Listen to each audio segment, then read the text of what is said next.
Welcome back.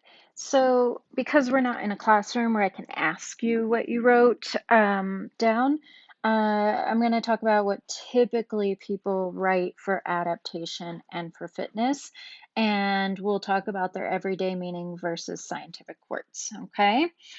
So, for adaptation or to adapt,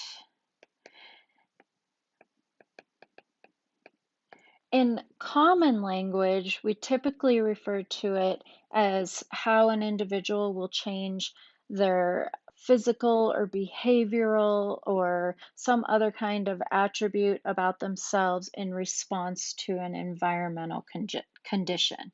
So, in everyday words, here we'll label it EW. In everyday words, we tend to think of adaptation as changing behavior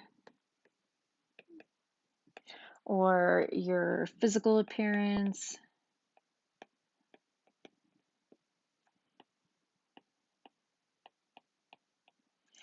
to fit a different situation.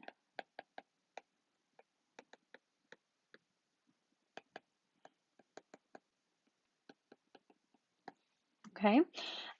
So for example, you might be someone who, this is probably a lot of you, who are like a night owl student, like you like to do your work like at 1 in the morning. However, you have to go to school every day, not right now, but normally you do. So you have to adapt to waking up early, and you might do that by setting an alarm and getting up and then going to bed earlier to try and shift your schedule. So that's an everyday word definition of an adaptation. Now, in the scientific words, okay, adaptation has a much more particular meaning. In the scientific realm of adaptation,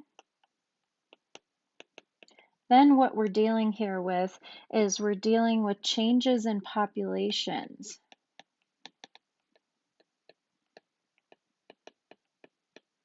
Okay, changes in populations of an organism, of organisms, I guess I'll say, that occur due to random mutation or sexual recombination of genes. Okay,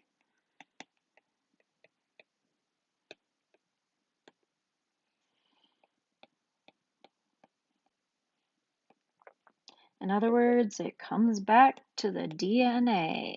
Okay, because of random mutation or sexual recombination. I'll put that down here. Recombination of genes. Okay, and so that's what we're talking about. So basically, in science, adaptations are the result of natural selection.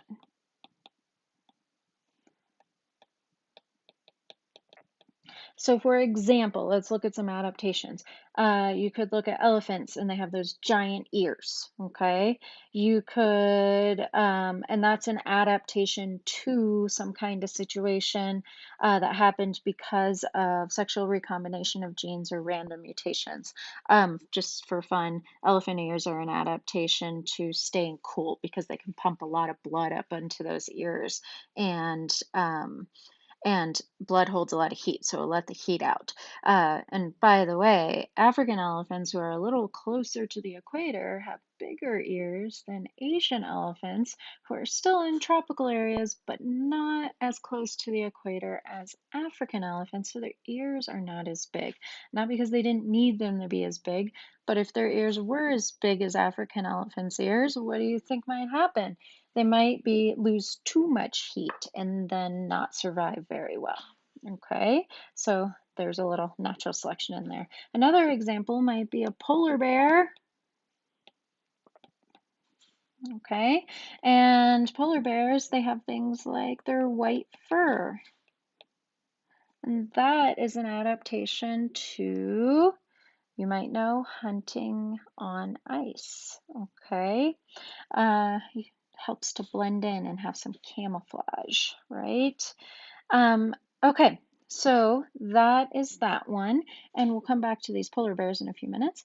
But the other one I want to talk about is the everyday word for fitness. Okay, and fitness, typically the everyday word is talking about exercise and being in shape,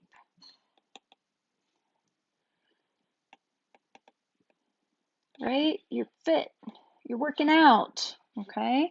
But the scientific word of fitness is very different.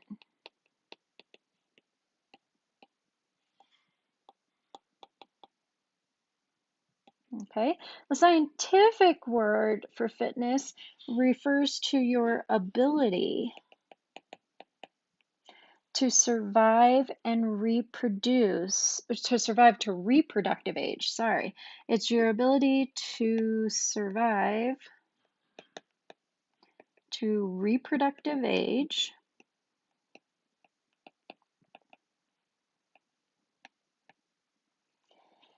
and, or in a particular environment.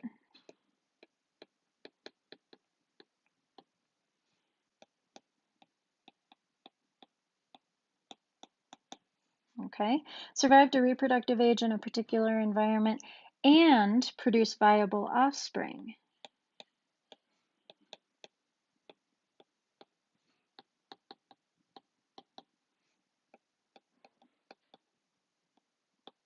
So for scientists, what they're looking at is, how, first of all, can you even make it till you're old enough to have babies in this environment wherever you are? And then in that, once you make it to that age, can you make viable offspring? Meaning, can you make offspring that actually survive and then they make it to adulthood? Because then they can have babies and make it to adulthood. So really, you're talking about keeping the species going. So if you can keep your species going, then we say in scientific language that you are fit. So when you hear survival of the fittest, we're talking about survival of the ones that can actually make it to reproductive age and make offspring. And that would be because they happen to have some combination of traits that works really well in a particular environment. So now let's combine these two things scientifically and say, look at our polar bears.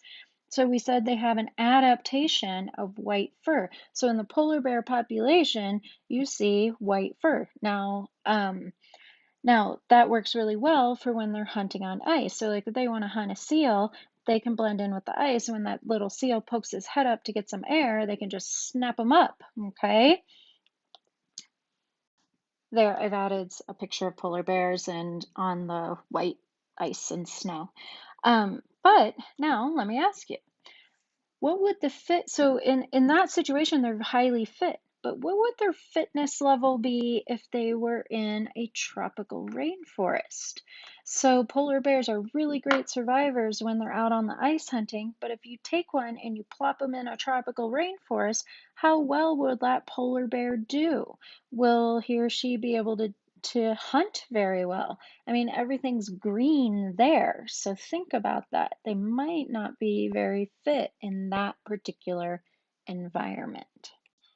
Okay, so now we're going to do another practice. I'm going to have you guys go into the assignment called the polar bear question, and you guys are going to practice explaining how would a biologist explain how white fur evolved in polar bears, assuming their ancestors were brown bears. That's written in the assignment question, so I'm not going to write it here. And have you practiced that way? Remember to watch out for those Lamarckian phrases like they needed to or they had to. Stick to your four tenets of natural selection, okay? And if you happen, side note, to be an honors biology, then you are also going to have a second practice question, or a third one, I guess, and it's going to be on cave salamanders, so you'll need to answer that one as well.